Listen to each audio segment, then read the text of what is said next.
Well, hello, my YouTube fellas and gals. So today we have 10 more books. They're all hardcovers. This one here is a book called Shake or Run by Karen Harper. It is a 2001 copyright. It's got a little marker right there.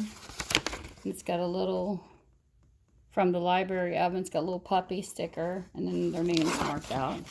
This is what the cover of the book looks like. It's what the book looks like. And this is what it's about. Kate Mayburn thought her recovery from her former husband's betrayal was a new beginning. A quiet and controlled life as a rose garden on the estate of Sarah Denby, a wealthy widow, seemed the perfect escape.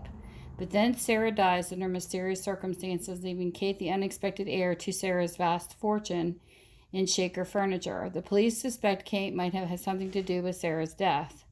Looking for a refuge again, Kate accepts a job as a gardener at Shaker Run, a historic and once celibate Shaker village. However, something strange and deadly dangerous is going on beneath the flawless surface of the idyllic town. Kate's hoping Jake Kilcourse, the mysterious and rugged furniture builder who also lives at Shaker Run, can help her figure out what. But he's only using her to pursue his own agenda. Kate's dream job just might become her worst nightmare. So there you go. The first in lot 4 of Action and Suspense. And for you new people, you can buy these books off of me. These would be $2.50 each. You contact me through Minda's Bookstore and more on Facebook Messenger or Tammy'sMakeupTreats@gmail.com. And you let me know what book you're interested in.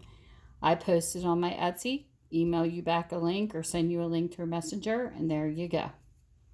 So with that, there's book 1. Oh, and I ship media, so you get cheap shipping. Book number 2. We have Intervention by Robb and Cook. Oh, and if you don't read books and you use a Kindle or a Nook, you can look these books up by their ISBN numbers I will post below or the name of the book and the author. So there, I'm also a resource center. So book number 2, this is what it looks like.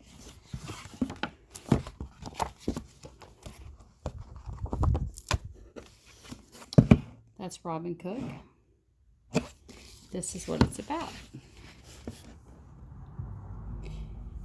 It's been more than 30 years since New York City's medical examiner Jack Stapleton's college graduation, and almost as long since he's been in touch with former classmates Sean Daugherty and James O'Rourke.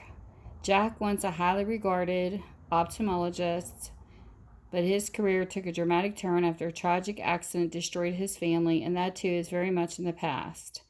Jack has remarried to longtime colleague and fellow medical examiner Laurie Montgomery and is the father of a young child who has unfortunately been diagnosed with neuroblastoma, a childhood cancer.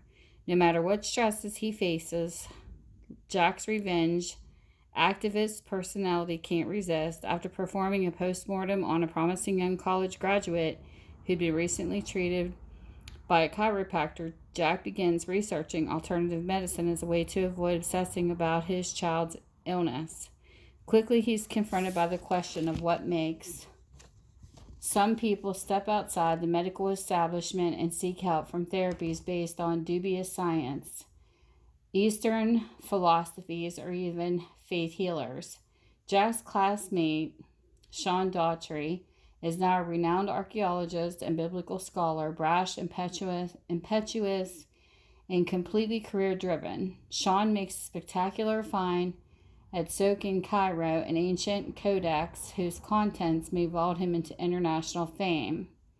His discovery takes him on a secret journey to what is held to be St. Peter's tomb beneath the Basilica in Rome, where he hopes to unearth a 2,000-year-old ossuary and contents of which may be earth-shaking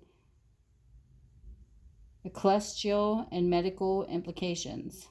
Sean can't wait to flaunt his treasure before his old colleague buddy James O'Rourke, and now James Cardinal O'Rourke, Bishop of the Archdiocese of New York, the treasure may jeopardize the very nature of papal infallibility. Desperate to protect his church and his own political ambitions, James turns to his friend Jack to help safeguard an explosive secret, one with the power to change lives forever. So there's book number 2. Sounds like a good one. Book number 3. I love the cover of this book. Look at that library. Look at that. Books. That's just like my ultimate cover. Anyway, The Books of Lies by Brad Meltzer. This is a 2008 copyright. That's what the cover looks like. That's what it looks like inside. And this is what it's about. In chapter 4 of the Bible, Cain kills Abel. It is the world's most famous murder, but the Bible is silent about one key detail: the weapon Cain used to kill his brother. That weapon is still lost to history. In 1932, Mitchell Segal was killed by 2 gunshots in the chest while mourning his son dreamed of a bulletproof man and created the world's greatest hero, Superman. And like Cain's murder weapon, the gun used in this unsolved murder has never been found. Today in Fort Lauderdale, Florida, Cal Harper comes face to face with his own family tragedy. His long-missing father has been shot with a gun that traces back to Mitchell Segal's 1932 murder. But soon after their surprising reunion, Cal and his father are attacked by a ruthless killer tattooed with the ancient markings of Cain. So begins the chase for the world's first murder weapon. It is a race that will pull Cal back into his own past, even as it propels him forward through the true story of Cain and Abel, an 80-year-old unsolvable puzzle and deadly organization known for its past century as the Leadership. What does Cain's history's greatest villain have to do with Superman, the world's greatest hero? And how did 2 murders committed thousands of years apart have in common? This is a mystery at the heart of the Brad Meltzer's riveting and utterly intriguing new thriller. Very interesting. So that's book 3. Book number 4. We have Vixen 03 by Clive Cussler. This is 1978. You can tell it's very loved by the cover. The jacket definitely protected the book well. This is what the book looks like. And this is what it's about. In 1954, Vixen 03 is down. The plane bound for South Pacific is bearing several canisters. A particularly virulent organism vanishes. Believed ditched at the sea, Vixen has, in fact, crashed into an ice-covered lake in Colorado. 1988, Dirk Pitt on holiday discovers remnants of Vixen 03. The lethal canisters are raised, but they are not totally accounted for. It turns out that 2 of them are definitely missing. They are in the hands of the African terrorist group, the group's mission to attack nothing less than Washington, D.C. The catch is that the group is not aware that there will be anything but conventional missiles. But Pitt knows, and so does the President of the United States. To complicate matters further, the World War II ghost ship bearing the catastrophic warheads in the Potomac cannot be blown out of the water. Pitt's problems are compounded when he and his lady, a United States Congresswoman, become a target of a vicious blackmail scheme. The climax is shattering, unpredictable. It's pure Cussler. Nice. Book number 4.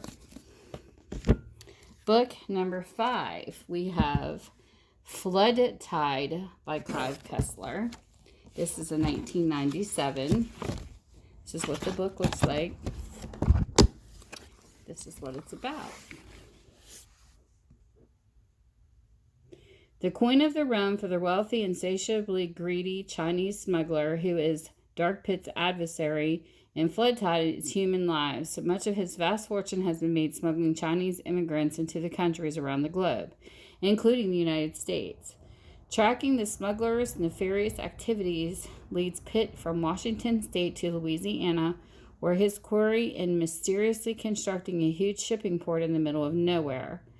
Why has he chosen this unlikely location? The trail then leads to race to find the site of the mysterious sinking of the ship, the Chiang Kai-shek, filled with treasure when he fled China in 1949, including the legendary boxes containing the bones of Peking man that had vanished at the beginning of World War I. As Pitt prepares for a final dramatic showdown, he is faced with the most formidable foe he has ever encountered. With a dozen of consecutive New York Times bestsellers and over 70 million copies of his books in print, Clive Cussler is one of America's most popular novelists. His latest book is enthralling, intricately plotted, and supremely suspenseful. Book number 5. Book number 6. This is a common book I've seen around. This is The Da Vinci Code by Dan Brown. This is a 2003. That's what the cover looks like. Got a little spot right there of marker. And this is what it's about. While in Paris on business, Harvard symbologist Robert Langdon receives an urgent late-night phone call. The elderly curator of the Louvre has been murdered inside the museum, a baffling cipher found near the body, as Langdon and a gifted French cryptologist, Sophia Neveu, I think it's Saturday, sort through the bizarre riddles. They are stunned to discover a trail of clues hidden from the works of Da Vinci. Clues visible for all to see, yet ingeniously disguised by the painter. The stakes are raised when Langdon uncovers a startling link. The curator is involved in the Priory of Sion, the actual secret society whose members included Sir Isaac Newton, Botticelli, Victor Hugo, and Da Vinci, among other Langdon suspects that are on the hunt for the breathtaking historical secret, one that has proven through the centuries to be enlightening as it is dangerous. In a fanatic race through Paris and beyond, Langdon and Neuve find themselves matching wits with a faceless power broker who appears to anticipate their every move. Unless they can decipher the labyrinthine puzzle, the priority secret, and the explosive ancient truth will be lost forever. So there you have it. Number 6, The Da Vinci Code. Book number 7. This is a big book. This is The Sum of All Fears by Tom Clancy.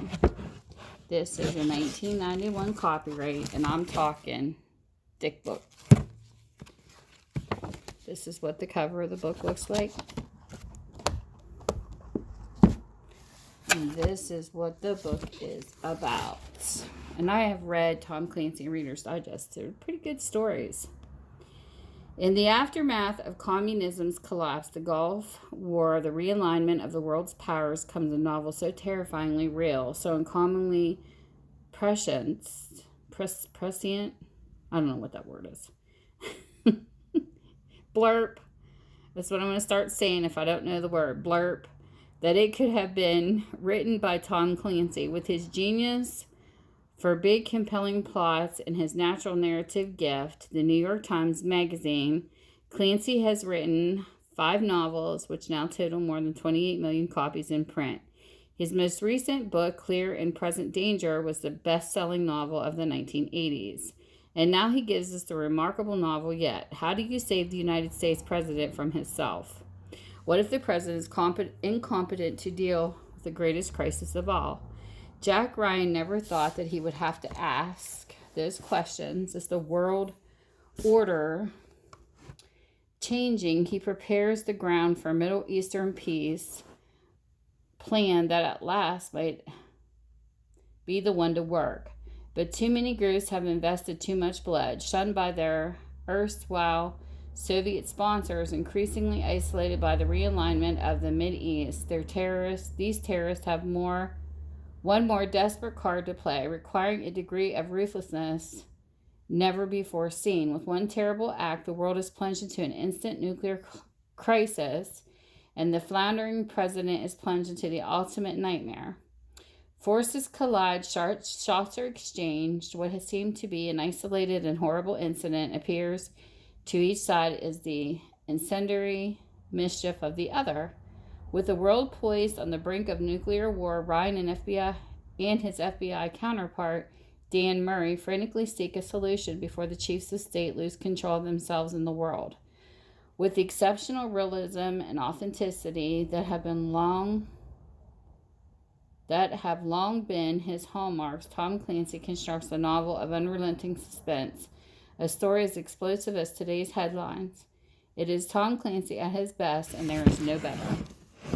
That is one big, thick book if you love to read. So there's book number 7. Book number 8. We have Queen of the Night by J.A. Jance. This is a 2010 copyright. This is the cover of the book. That's what it looks like. This is what it's about. Okay. Every summer in an event that is commemorated throughout the Tohono O'odham Nation, the Queen of the Night flower blooms in the Arizona desert, but one couple's intended celebration is shattered by gunfire. The sole witnesses to the bloodshed, a little girl who had lost the only family she had ever known. To her rescue come Dr. Lanny Walker, who sees the trauma of her own childhood reflected in her young patient, and Dan Pardee, an Iraq war veteran and member of an unorthodox border patrol unit called the Shadow Wolves. Joined by Pima County homicide investigator Brian Fellows, they must keep the child safe while tracking down the ruthless killer. In a second case, retired homicide detective Brandon Walker is investigating the long and unsolved murder of an Arizona State University co-ed. Now, after nearly half a century of silence, the one person who can shed light on that terrible incident is willing to talk. Meanwhile, Walker's wife, Diane Ladd, is reliving memories of a man whose death continues to haunt her. As these crimes threaten to tear apart 3 separate families, the stories and traditions of the Tohono O'odham people remain just beneath the surface of the desert, providing illumination to events of both self-sacrifice and unspeakable evil. So there you go. There is book number 8. And love that cover. Book number 9. We have Creation and Death, which we know J.D. Robb's, is Nora Roberts. Well, at least I do. In 2007 copyright. This is the cover of the book. That's what it looks like. And this is what the book is about. And I have read a couple of these. They're pretty good. Eve has seen this crime scene before. The artfully arranged body of a young brunette, arms spread, palms up, body marked by the signs of a prolonged and painful torture. Carved into her torso is the time it took her to die, in hours, minutes, and seconds. And on the third finger of her left hand has been placed a silver ring. Eve is catapulted. I can't talk today. Blurp. Eve is catapulted back to case 9 years earlier when a man whom the media tagged the groom put the city on edge with a killing spree and took the lives of 4 women in 15 days. Even her partner, Feeney, her friend and mentor, couldn't stop him before he disappeared, only to resurface in other parts of the world to kill and kill again. But now the groom seems to have come back to where he started. When it turns out that the groom's most recent victim was employed by Eve's billionaire husband, Rourke, she brings him onto the case, a move that proves fitting when it becomes chillingly clear that the killer has made it personal. The corpse was washed in products from a store Rourke owns and laid out on a sheet his company manufactures. When the groom's monstrous return, Eve is determined to finish him once and for all, Familiar with his methods, she knows that he has already grabbed his next victim. But his sights are set on the biggest challenge of his illustrious career, an abduction that will test his skills and the promises to give him satisfaction as he's never known. Time is running out on the other woman's life and for Eve.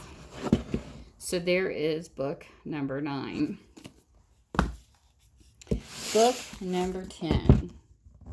We have 0 Day by David Baldacci. 2011. Blurp.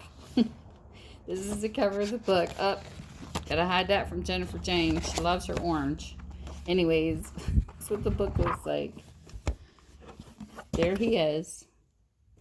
And this is what the book is about. John Puller is a combat veteran and the best military investigator in the U.S. Army's Criminal Investigative Division. His father was an Army fighting legend, and his brother is serving a life sentence for treason in a federal military prison. Puller is indomitable spirit and unstoppable drive to find the truth. Now Puller is called out on a case in a remote rural area in West Virginia. Woo, that's where I'm at. Coal country. Far from the military outpost, someone has stumbled onto a brutal crime scene, a family slaughtered. The local homicide detective, a headstrong woman with personal demons of her own, joins forces with Puller in the investigation. As Puller digs through deception after deception, he realizes that absolutely nothing he's seen in the small town and no one in it is what it seems. Facing a potential conspiracy that reaches far beyond the hills of West Virginia, he is one man on the hunt for justice against an overwhelming force. Nice. So there you go. Book number 10.